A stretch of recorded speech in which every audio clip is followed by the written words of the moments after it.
Hello everyone, welcome back to my channel. আজ তোমাদের সঙ্গে একটি অন্যরকম ভিডিও নিয়ে চলে এসেছি। এই সময়টা আমরা প্রচুর পরিমাণে চুল পড়ার সমস্যায় ভুগি, তো বাড়িতে বসে প্রাকৃতিক উপাদান দিয়ে কিভাবে চুল পড়ার সমস্যার সমাধান করতে পারি সেই ভিডিওটি আজকে তোমাদের সাথে শেয়ার করব। তার জন্য লাগবে আমার কারি পাতা। তো আমাদের বাড়িতে কারি পাতার গাছ আছে, তাই কিছুটা কারি পাতা তুলে নিয়ে চলে যাচ্ছি। আর কি কি উপাদান লাগছে চলো তোমাদেরকে দেখাই। লাগবে হচ্ছে অ্যালোভেরা, তাই বাগান থেকে 3টে অ্যালোভেরার ডাল নিয়ে চলে এসেছি। লাগবে জবা ফুল, কারি পাতা আর পেঁয়াজ। আর তোমরা চাইলে এর সাথে জবা ফুলের কিছু পাতাও অ্যাড করতে পারো। আর লাগবে হচ্ছে নারকেল তেল। এর মধ্যে কোনো রকম কেমিক্যালের উপাদান নেই, তাই চুলের ক্ষতি হওয়ার কোনো সম্ভাবনা নেই। প্রত্যেকটা প্রাকৃতিক উপাদান, আর এগুলোর উপকারিতা কতটা সেটা আমরা সবাই এখন জানি আর কি। তো এখন অ্যালোভেরা জেলগুলো বার করে নিয়ে এর মধ্যে দিয়ে দিচ্ছি। একটা সময় আমি এত পরিমাণে চুল পড়ার সমস্যায় ভুগেছি, তার কারণে আমার লম্বা লম্বা চুলগুলো কেটে আমার ছোট করে দিতে হয়েছে। তোমরা যারা আমার আগে থেকে ভিডিও দেখো তারা সবাই জানো যে আমার কত পরিমাণে লম্বা চুল ছিল। তো এই প্যাকটা আমি ইউজ করে অনেকটা ভালো রেজাল্ট পেয়েছি, তাই তোমাদের সাথে শেয়ার করছি। তো পেস্টটা করে নিয়ে এসে 1 চামচ নারকেল তেল আর কি মিশিয়ে নিলাম।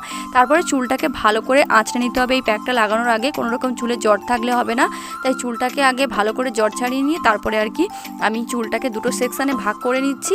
ভালো করে আমি স্ক্যাল্পে লাগাবো, কারণ আমাদের রুটসটা ভালো থাকলে তবে তো হেয়ার লেন্থটা ভালো থাকবে। তো তোমরা দেখতে পাচ্ছ যে আমি চুলটাকে সেকশন ওয়াইজ ভাগ করে করে ভালো করে আর কি স্ক্যাল্পে লাগিয়ে নিচ্ছি। আমার চুলটা অনেক পরিমাণে ড্রাই আর ফ্রিজি হয়ে গিয়েছে, তার কারণ অনেক দিন হয়ে গিয়েছে চুলের মধ্যে কোনো রকম হেয়ার অয়েল বা কোনো রকম প্যাক লাগাইনি। তো সেই কারণে আমার চুলটার এরকম অবস্থা হয়েছে। আবার হেয়ার ফল প্রবলেমে আর কি ভুগছি, তাই তোমাদের সাথে ভাবলাম যে এটা আমি যখন ইউজ করে রেজাল্ট পেয়েছিলাম, তো সেটা আবার ইউজ করছি, তাই তোমাদের সাথে একটু আর কি শেয়ার করে দিচ্ছি। আর অনেক দিন চুলের যত্ন না নেওয়ার কারণে আর সবসময় টিওলের জলে স্নান করা হয়, আর টিওলের জলে যে পরিমাণে আয়রন তোমরা তো সবাই এখন জানো, তাই আমার চুলে কালারটা এরকম হয়ে গিয়েছে। আমার কিন্তু কোনো রকম চুলে আর কি কেমিক্যাল ট্রিটমেন্ট করা নেই, অরিজিনালি এরকম কালার হয়ে গেছে। আর তোমরা বেশ ভালো মতনই দেখতে পাচ্ছ যে কতটা ড্রাই আর ফ্রিজি হয়ে গিয়েছে। তো সামনে পুজো আসে, আর আমাদের সব সময় দেখবে কত রকম সমস্যা থাকে চুল, তারপরে আমাদের আর কি ফেসে, তাও আমরা কোনো রকম মানে কি তার যত্ন নিই না। ঠিক যখন পুজো আসে তখনই আমাদের মনে পড়ে আর কি চুলের যত্নের কথা। ঠিক আমার তেমনই হয়েছে।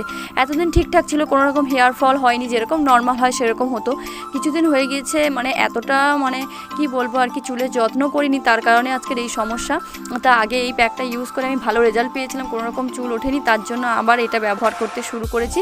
এই হেয়ার প্যাকটা চুলের গোড়া থেকে ডগা পর্যন্ত লাগানো যায়। আজকের হেয়ার প্যাকটা খুব অল্প পরিমাণে হয়েছিল, তাই আমি শুধুমাত্র স্ক্যাল্পে ইউজ করেছি। এটা লাগানোর 2 ঘন্টা পরে শ্যাম্পু করে ধুয়ে দিলেই তারপর তোমরা রেজাল্টটা দেখতে পারবে যে আগের তুলনায় কত পরিমাণে চুল কম পড়ছে। তো আমার এখন হেয়ার প্যাকটা লাগানো হয়ে গিয়েছে। তো আজকের ভিডিওটা তোমাদের কেমন লাগলো কমেন্টে জানাতে ভুলো না। দেখা হচ্ছে নেক্সট ভিডিওতে। Thanks for watching.